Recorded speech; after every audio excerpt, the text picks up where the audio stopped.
Bonjour à tous et à toutes et bienvenue dans cette nouvelle vidéo Well Facette. Aujourd'hui, je vais vous expliquer pourquoi les jours de notre cher plan d'épargne retraite populaire qui est le PERP sont comptés. Avant de commencer, qu'est-ce que le PERP? Certains d'entre vous le connaissent probablement déjà. C'est en fait un produit d'épargne pour préparer votre retraite. Sa particularité, c'est que les sommes que vous versez dessus pour préparer votre retraite seront déductibles à 100% de vos revenus imposables. Vous l'aurez donc compris, il ne s'agit pas juste d'un produit retraite, mais également d'un produit de défiscalisation, ce qui, je pense, risque d'en intéresser plus d'un. Voici un petit exemple. Imaginons que votre tranche marginale d'imposition, qui correspond au taux d'imposition de vos revenus situés dans la plus haute tranche du barème progressif de l'impôt sur le revenu, soit de 30%. Si vous décidez de verser 4 000 € sur votre PERP, vous obtiendrez alors une réduction d'impôt de 1 200 €.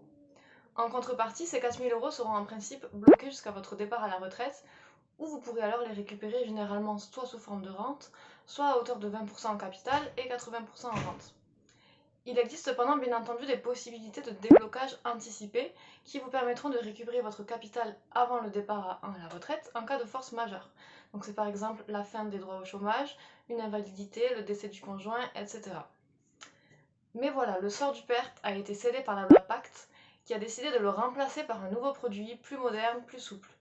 Conséquence, à partir du 1er octobre 2020, il ne sera plus du tout possible d'ouvrir un PERP. Mais attention, les PERP déjà souscrits avant cette date conserveront toutes leurs particularités. Vous en avez déjà peut-être entendu parler, le nouveau produit qui va remplacer le PERP s'appelle le PERIN. C'est donc le plan d'épargne retraite individuel. Censé être plus attractif, voyons ensemble ce qu'il en est vraiment. Le PERIN possède deux avantages principaux par rapport au PERP.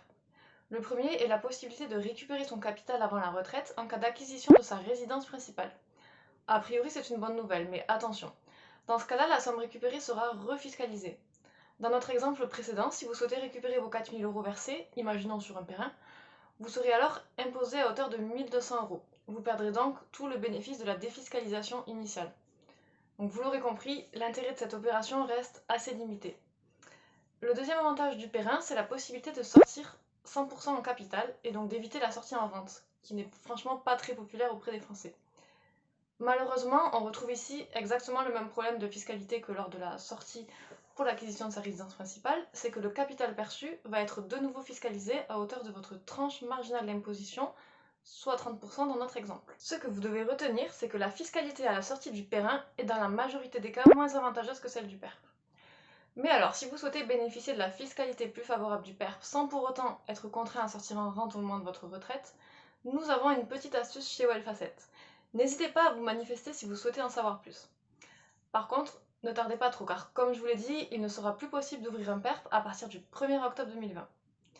Voilà, c'est la fin de cette vidéo, je vous remercie de votre attention et je vous dis à bientôt sur notre chaîne.